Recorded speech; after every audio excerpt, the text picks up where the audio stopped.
So much to learn there too, let's face it.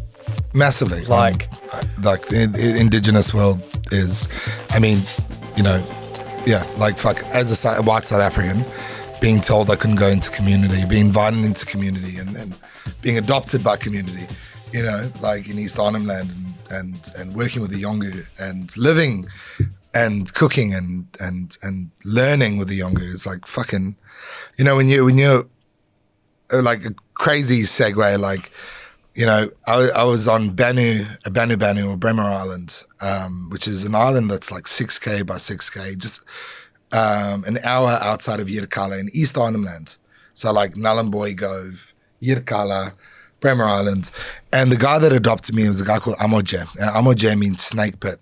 And he never left the island. He was 26 years old, never left the island. And he was the primary carer of hunter and gatherer for Lak Lak and Bakumumu, who are the matriarch and patriarch on the island, right? And it was just us on the island, and we're living off the island. You know, I've got quite a bit of. What, you're there? Yeah, and it's just us, and I've got a bit of fauna and flora knowledge, and he's mangroves and, you know, pig hunting and making your duckies and all this stuff and all this stuff, and we're just living off the land because the land's so plentiful and it's so amazing, and fucking we're the savages because we use currency because you can live off Australian land. But anyways, sitting on this fucking dune, right, this sand dune, and on either side of us are, you know, you got the Coral Sea and you got the Pacific Ocean, and we're sitting on the sand dune and we're looking up to the stars, and it's just like a connecting moment.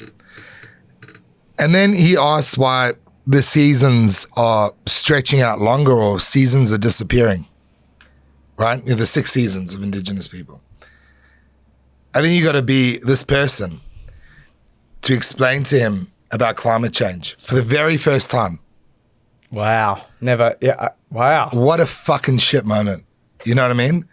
Can you imagine explaining to someone who has lived and breathed on the land with no outside connection at all to what's going on in the world, to explain pollution and climate change to someone who notices it when this particular flower blooms, grow. That's when the fat stingray are.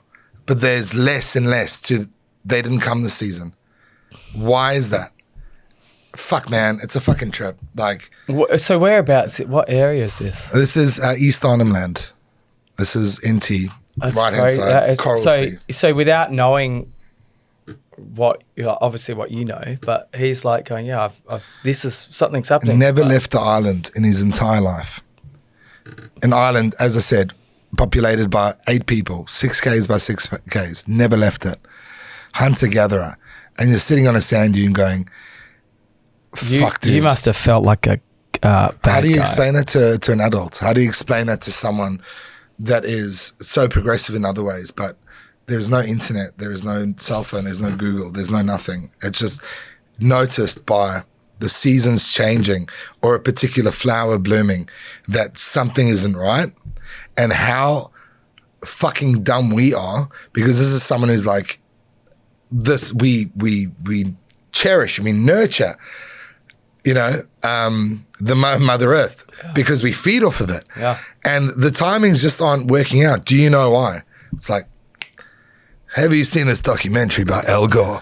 Do you know what I mean? It's a fucked thing to actually, and that was one of the things, like, it was harrowing and beautiful at the same time.